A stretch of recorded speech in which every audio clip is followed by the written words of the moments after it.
Election commission of India यानी चुनाव आयोग ने जून में वोटर लिस्ट के स्पेशल इंटेंसिव रिवीजन, जिसे हम SIR कहते हैं, की घोषणा की और बिहार में इसे शुरू कर दिया। उनका कहना है कि अगले साल 5 राज्यों के विधानसभा चुनाव से पहले पूरे देश में यह काम होगा।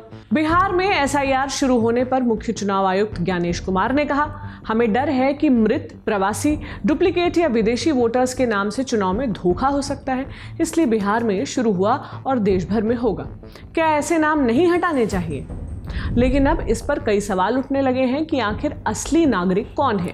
इस सवाल का जवाब क्या है और SIR पर विपक्ष का क्या आरोप है, ये सब कुछ समझेंगे इस हफ्ते की कवर स्टोरी के जरिए।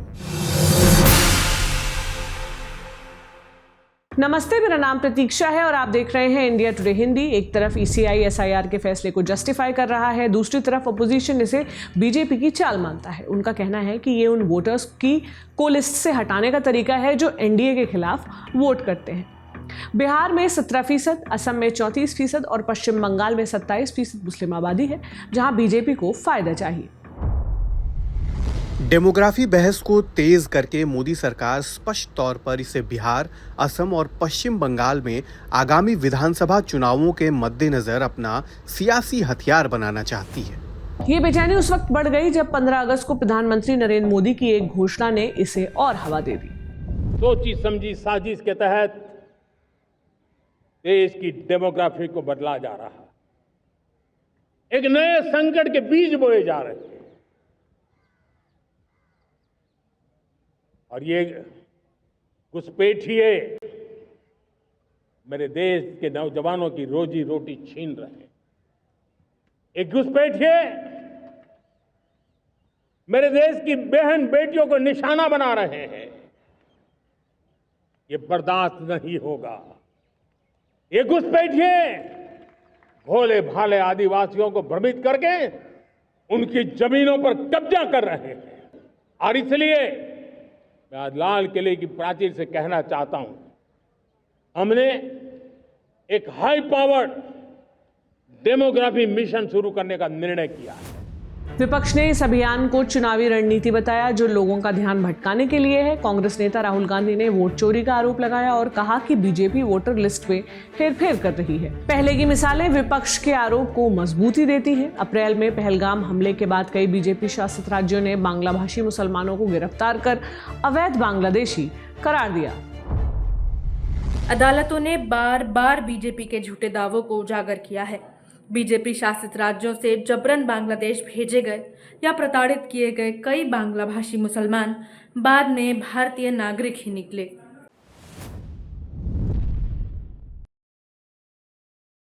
डेमोग्राफी मिशन अभी कागजों पर है, इसका बजट या समय तय नहीं हुआ। फिर भी PM मोदी ने मिजोरम, मणिपुर, असम, बंगाल और बिहार दौरे पर घुसपैठ का मुद्दा उठाया। असम में बेदखली अभियान की तारीफ की। बिहार के सीमांचल में जहां मुस्लिम 60% हैं, घुसपैठ पर सख्ती दिखाई।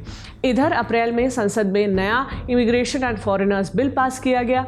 अगले दिन गृह मंत्रालय ने सभी राज्यों और केंद्र शासित प्रदेशों को होल्डिंग सेंटर या डिटेंशन कैंप बनाने को कहा ताकि संदिग्ध और अवैध विदेशियों को डिपोर्टेशन तक वहां रखा जा सके। इन घटनाओं के कॉन्टेक्स्ट में देखें तो राष्ट्रीय SIR की योजना दिखाती है कि बीजेपी 2014 के अपने नेशनल प्रोजेक्ट पर लौट रही है। इसमें नागरिकता की सीमाओं को कड़ा करना और लीगल फ्रेमवर्क को उस पॉलिटिकल नैरेटिव से अलाइन करना शामिल है जो डेमोग्राफिक चेंज को गणतंत्र के लिए खतरा मानता है।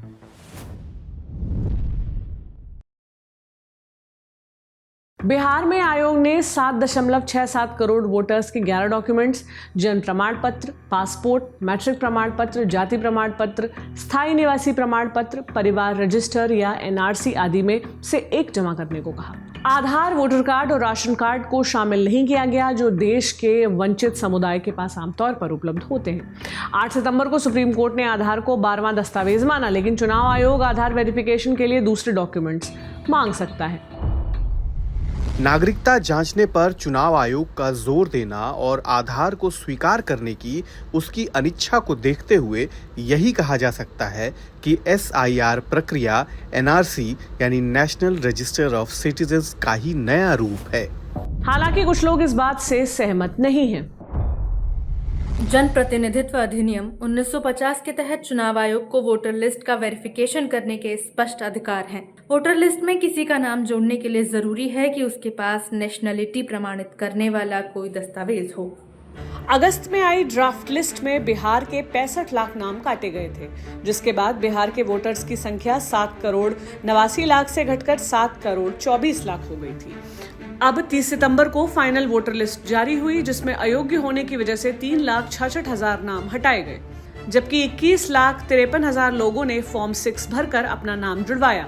अब बिहार में 7 करोड़ 42 लाख वोटर्स हैं, यानी बिहार से कुल 47 लाख नाम हटाए गए हैं। कोर्ट ने कहा कि प्रक्रिया तभी रद्द होगी जब ये अवैध साबित हो। फाइनल हियरिंग 7 अक्टूबर को होगी। 26 जनवरी 1950 को संविधान लागू होने पर भारत में जन्मे, माता पिता में से किसी एक का जन्म यहाँ हुआ या 5 साल यहाँ रहने वाले नागरिक बने।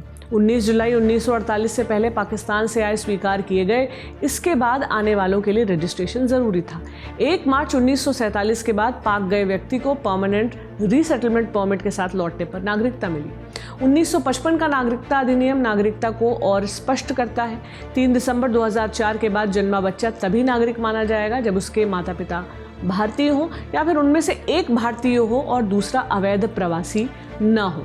असम समझौता और सीएए ने कुछ प्रवासियों को राहत दी, लेकिन भारत में कोई एक ऐसा सिंगल डॉक्यूमेंट नहीं है जो नागरिकता साबित करता हो। इसके बजाय कुछ प्राइमरी और सपोर्टिव डॉक्यूमेंट्स का सहारा लेना पड़ता है, जैसे वोटर कार्ड, वोटर लिस्ट में नाम, आधार, पैन, राशन कार्ड आदि। एसआईआर ने इस व्यवस्था को ही चुनौती दी है।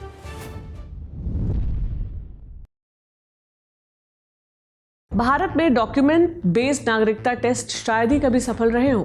असम का एनआरसी इसकी मिसाल है। इस अभियान में 19 लाख लोगों को लिस्ट से बाहर किया गया, लेकिन आज 5 साल बाद एक भी व्यक्ति की नागरिकता नहीं गई क्योंकि लिस्ट नोटिफाई नहीं की गई। देश भर में एनआरसी की वकालत करने वाली बीजेपी ने असम वर्जन को नामंजूर कर दिया क्योंकि खुद उसके नेताओं ने स्वीकारा कि कई तथाकथित असली भारतीय लिस्ट से बाहर हो गए। कागजी कार्रवाई से खासकर गरीबों और प्रवासियों के मामले में उनकी जड़ों का पता नहीं लगाया जा सकता। खासकर शादी के बाद महिलाओं के नाम में बदलाव का रिकॉर्ड नहीं मिल पाता। बिहार में जारी एसआईआर ने भी जोखिमों को उजागर किया है। ऐसे राज्य में जहां 2005 से पहले 40% से भी कम बर्थ रजिस्ट्रेशन होते थे, इस प्रक्रिया से गरीबों, विस्थापितों और महिलाओं के लिस्ट से बाहर होने का खतरा है। ऐसे में डेमोग्राफी मिशन सुरक्षा कवच तो बन सकता है। इसके जरिए केवल घुसपैठ तक सीमित नहीं रहना चाहिए, बल्कि बॉर्डर स्टेट और जिलों से नागरिकों के पलायन की भी जांच की जानी चाहिए। डेमोग्राफी मिशन सफल हो सकता है, बशर्ते इसे निष्पक्षता से लागू किया जाए। इस मामले पर आपकी क्या राय है, हमें कमेंट बॉक्स पे जरूर बताएं। देखते रहे इंडिया टुडे हिंदी। शुक्रिया। इसी तरह की तसल्ली से भरी हुई एक्सक्लूसिव रिपोर्ट्स देखने के लिए सब्सक्राइब करें इंडिया टुडे हिंदी का यूट्यूब चैनल और बेल आइकन जरूर प्रेस करें ताकि वीडियो अपलोड होते ही आपको खबर हो जाए।